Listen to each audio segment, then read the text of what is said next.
با یاد نام خدا میخواستم این کانال اینستاگرامی یادگیری زبان انگلیسی رو بهتون توصیف کنم. یکی از بهترین پیج‌های یادگیری است.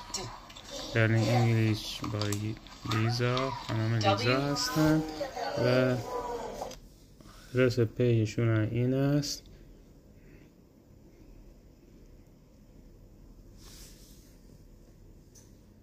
روش تدریسشون یکی از ساده‌ترین روش‌های تدریس برای سطح بیگینر و مبتدی استارتر و بالا است. برای کودکان، نوجوانان، بزرگسالان همه سطحی توصیه میشه، مثلا کودکان شما.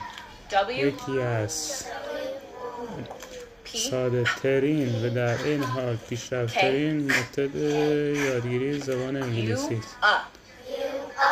من در سوشال مدیا تقریبا زیاد شنیدم دیدم و چون خودم من در حال یادگیری زبان در سطح آیلتس هفت بالا هستم توصیه میکنم.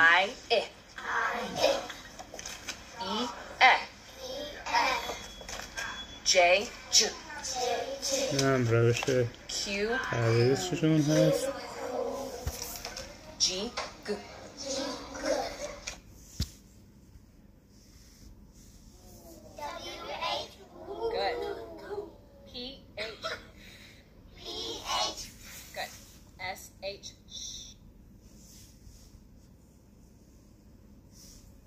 I see the ship by the dock. Ship, okay? Let's get our sound fingers out. Ready? Sound fingers out. Ship.